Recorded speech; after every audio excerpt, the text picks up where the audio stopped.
اپنے چینل پر ہم آپ کو خوش آمدید کہتے ہیں۔ ہر روز ایک نئی کہانی کو سننے کے لیے ہمارے چینل کو سبسکرائب کریں اور کہانی کو مکمل سنیں۔ میں صوفے پر تکیہ رکھ کر اپنی آنکھوں پر بازو رکھے لیٹا ہوا تھا جب ثنا نائٹ سوٹ میں ملبوس اپنے حسین اور کھلے بال کھولے میک اپ کیے میرے پاس آئی۔ اس کے وجود سے اٹھتی پرفیوم کی مشکور کن خوشبو نے مجھے اس بات پر مجبور کیا تھا کہ میں بے ساختہ اپنی آنکھوں سے بازو ہٹائے جب سامنے دیکھا تو نائٹ بلب کی مدھم سی روشنی میں وہ اس قدر حسین لگ رہی تھی کہ میرا خود پر قابو پانا مشکل ہو رہا تھا۔ میں نے شکوہ کن نظروں سے اسے دیکھا۔ میں نے کہا، یہ کیا حلیہ بنا رکھا ہے تم نے اپنا؟ جاؤ اور جا کر سادہ سا لباس پہن کر آؤ۔ دیکھو میں فرشتہ نہیں ہوں اور نہ ہی تمہیں فرشتوں جیسی آزمائش دے سکتا ہوں۔ لیکن وہ کہنے لگی کہ مجھے عادت ہے ایسے ہی لباس میں سونے کی۔ آپ اچھی طرح جانتے ہیں اس کی بات میرے اندر آگ لگا گئی تھی۔ میں نے کہا ٹھیک ہے۔ میں اٹھ کے بیٹھ گیا اور اپنا تکیہ اٹھایا اور کمرے سے باہر جانے لگا تو وہ میرے پاس آ گئی۔ موٹے موٹے آنسوؤں سے رونے لگی، میرے آگے دونوں ہاتھ جوڑ کر کہنے لگی، فاروق کیا کوئی راستہ نہیں ہے؟ کوئی تو راستہ ہوگا، کوئی تو حل ہوگا۔ میں نے اسے غصے سے دیکھا۔ میں نے کہا مجھے اپنے بچے کا خیال نہ ہوتا تو میں تمہیں یہ کہہ کر میں غصے سے کمرے کا دروازہ کھول کر باہر نکل گیا۔ میں نے کمرے کا دروازہ زور سے بند کر دیا۔ جو کچھ ہمارے بیچ ہو چکا تھا میں اپنی بیوی سے ہم بستری نہیں کر سکتا تھا۔ میاں بیوی کا رشتہ جتنا قریبی اور گہرا ہوتا ہے اتنا ہی نازک بھی ہوتا ہے، لیکن ثنا کو کہاں پرواہ تھی۔ میرا چھوٹا سا گھر تھا، گھر میں بس 2 کمرے تھے، ایک میں میری والدہ رہتی تھی اور ایک کمرہ ہم دونوں کا تھا۔ ایک ڈرائنگ روم تھا، میں وہاں جا کر لیٹ گیا، آنکھیں بند کی تھی کہ ثنا کا سراپا میری آنکھوں کے سامنے آنے لگا۔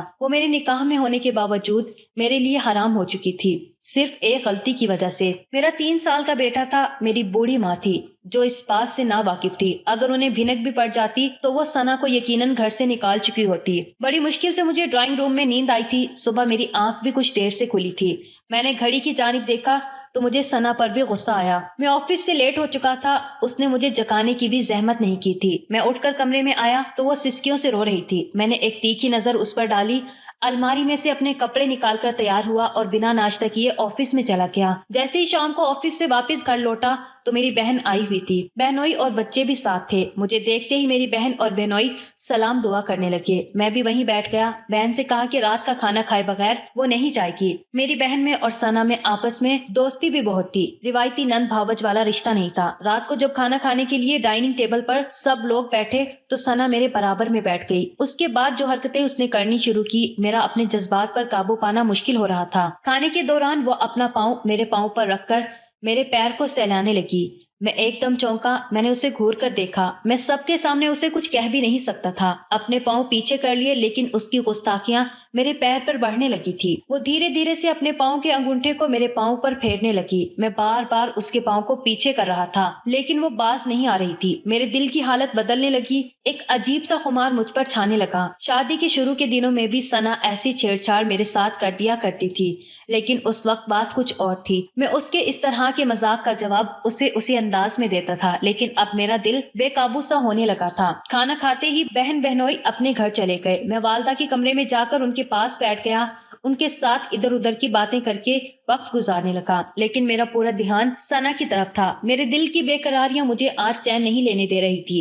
میں کیسے خود پر قابو کیے ہوئے تھا یہ میں ہی جانتا تھا۔ میری والدہ کچھ دیر بعد مجھ سے کہنے لگی کہ میں اب سونا چاہتی ہوں، تم بھی جا کر آرام کرو۔ میں امی کے کمرے سے باہر آیا تو خود بخود میرے قدم اپنے کمرے کی جانب بڑھنے لگے۔ میں نے جیسے ہی کمرے کا دروازہ کھولا، نائٹ بلب جل رہا تھا۔ میرا بیٹا حمزہ بے خبر سو رہا تھا، البتہ ثنا کمرے میں نہیں تھی، شاید شاور لے رہی تھی۔ میں نے اپنا تکیہ اٹھایا، اپنا لحاف بھی اٹھا کر کمرے سے باہر جانے لگا۔ جو کچھ ہمارے درمیان ہو چکا تھا، میں نہیں چاہتا تھا کہ مجھ سے بے خودی میں کوئی گناہ ہو جائے، اس لیے بہتر تھا کہ میں کمرے سے باہر نکل جاتا۔ لیکن عین اسی وقت ثنا واش روم سے باہر آئی، وہی رات کا آرام دہ لباس پہنے نہا کر باہر نکلی تھی۔ اس کے گیلے بالوں سے پانی ٹپک رہا تھا۔ پھر اس واقعے کے بعد سے میں ثنا سے دوری اختیار کیے ہوئے تھا۔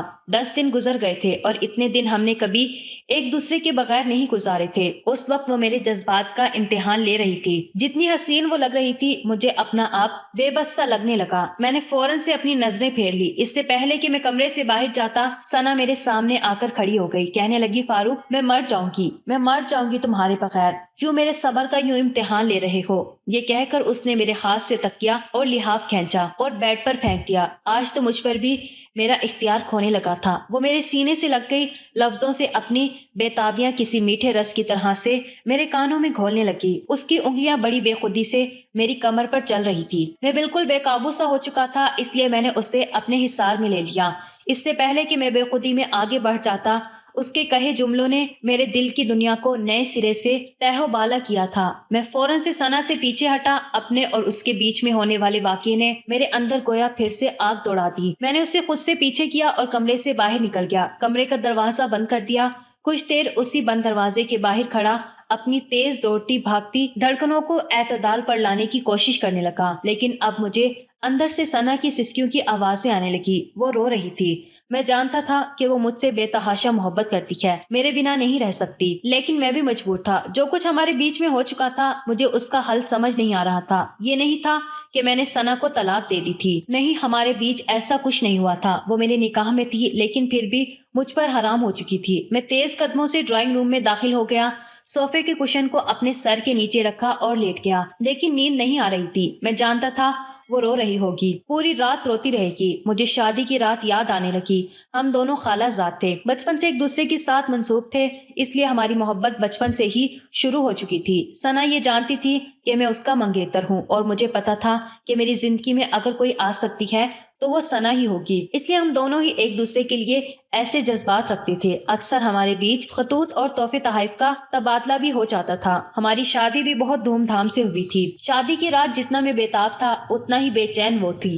محبت کے اظہار میں نہ میں نے کنجوسی سے کام لیا تھا، نہ ہی ثنا نے تکلف برتا تھا۔ شادی کے شروع کے دن میری زندگی کے حسین ترین دن تھے۔ ثنا کو فیشن کرنا بے حد پسند تھا، حالانکہ ہمارے گھروں میں ساڑی پہننا کچھ معیوب سا سمجھا جاتا تھا، لیکن ثنا پہنتی تھی۔ گھر میں میرے اور امی کے علاوہ کوئی نہ تھا۔ ایک بہن تھی اور وہ بھی شادی شدہ تھی، اس لیے شروع سے ہی ثنا نے دوپٹے کو اتار پھینکا تھا۔ وہ بنا دوپٹے کے گھر میں رہتی، کپڑے بھی تنگ اور چست پہنتی تھی۔ میں نے بھی اسے کبھی ان باتوں سے نہیں ٹوکا تھا، لیکن اس میں بھی ایسے ہی اچھا لگتا تھا۔ اگر ایک مہینہ مجھے شیو کیے ہوئے گزر جاتی تو وہ مجھ سے کہنے لگتی، فاروق پلیز نائی کے پاس جا کر اپنا حلیہ درست کروا کر آؤ، پکے مجنوں لگتے ہو۔ اس کی اس بات پر میں اسے اپنے حصار میں جکڑ لیتا۔ میں کہتا، مجنوں تو بنا دیا ہے تم نے مجھے اپنا۔ میری بات پر وہ مسکرانے لگتی، کہتی مجھے آپ ایسے اچھے نہیں لگتے، جاؤ نہ فاروق، شیو کروا کر آؤ، جو حکم سرکار کا۔ میں اس کی بات پر جب یہ کہتا تو وہ اترانے لگتی۔ اس نے میرا گھر بھی بہت اچھے سے سنبھال رکھا تھا، میری امی کا بھی بہت خیال رکھتی تھی۔ میری بہن کے ساتھ اس کا رویہ بہت اچھا تھا، بس وہ کپڑے کچھ عجیب تنگ اور چست اور گہرے گلے والے پہنتی تھی۔ اول تو میری اس کی کبھی کسی بات پر تکرار نہیں ہوئی تھی، لیکن اگر کبھی چھوٹا موٹا جھگڑا ہو بھی جاتا تھا تو اسی بات پر ہوتا تھا۔ ایک بار مجھے اپنے دوست کی شادی پر جانا تھا۔ میں ثنا سے کہہ کر گیا تھا کہ میرے آنے سے پہلے تیار رہے۔ میں اپنے پسند کی میکسی بھی اسے بتا کر گیا تھا، لیکن جب واپس آیا اور جیسے ہی کمرے میں داخل ہوا، اسے بلیک کلر کی بے باک سی ساڑی میں دیکھ کر اپنا ہوش کھو بیٹھا۔ اس کا حسن میرے دل کو بے قابو کر رہا تھا۔ تو شادی پر تو نہ جانے کتنے مردوں کی نظریں اس پر جم جاتی۔ وہ مجھے دیکھ کر مسکراتے ہوئے میرے پاس آ گئی، میرے گلے میں باہیں ڈال کر کہنے لگی، فاروق میں کیسی لگ رہی ہوں؟ میں نے اس کے ماتھے پر بوسہ دیا۔ میں نے کہا، بہت حسین، لیکن یہ حسن بس میرے لیے ہی مخصوص رکھو تو بہتر ہے۔ جلدی سے وہی میکسی پہنو جو میں نے تم سے کہا تھا۔ میں نے بہت پیار سے اسے کہا تھا، لیکن اس کے چہرے کے تاثرات میری بات سن کر بدلے تھے۔ کہنے لگی، نہیں فاروق، مجھے یہی ساڑی پہننی ہے۔ اس ساڑی کے بلاؤز کا گلا آگے پیچھے سے بہت گہرا تھا اور وہ سلیو لیس بھی تھی، اس لیے میں نے اسے لسانیت سے سمجھانا چاہا۔ میں نے کہا، نہیں ثنا، ایسے نہیں لے کر جاؤں گا، جاؤ شاباش، کپڑے تبدیل کرو اپنے۔ میری اس بات پر اس کا موڈ آف ہوا۔ کہنے لگی، ٹھیک ہے، مجھے نہیں جانا کہیں آپ کے ساتھ، اکیلے چلے جائیں آپ۔ میں نے کہا، ثنا، اس میں مائنڈ کرنے والی کوئی بات نہیں ہے، جاؤ جا کر کپڑے بدلو۔ وہ کہنے لگی، فاروق ان کپڑوں میں کیا عیب ہے؟ اس کی بات سن کر مجھے حیرت ہوئی تھی۔ کیا اسے نظر نہیں آ رہا تھا؟ میں نے کہا، آئینے کے سامنے خود کو میری نظر سے دیکھو، تمہیں سمجھ آ جائے گا کہ اس ساڑی میں کیا عیب ہے۔ میری بات سن کر وہ کہنے لگی، فاروق مجھے نہیں معلوم تھا کہ تم ایک دقیانوسی قسم کے مرد ہوگے۔ یہ بات سن کر میں بالکل سنجیدہ سا ہو گیا۔ میں نے کہا، میں یہ بات برداشت نہیں کر سکتا کہ تمہیں میرے علاوہ کوئی بے باک نظروں سے دیکھے، اور جو تم پہن کر جانا چاہتی ہو، تم پر اٹھنے والی نظریں مجھے ابھی سے چبھتی ہوئی محسوس ہو رہی ہیں۔ میں نے اسے غصے سے احساس دلایا تھا، پھر میں نے اسے دونوں بازو پکڑے اور انتہائی غصے سے کہا، ثنا تم میری عزت ہو، تمہارے حسن پر صرف میرا حق ہے، یہ مجھ تک ہی محدود رہے تو بہتر ہے، جاؤ اور وہ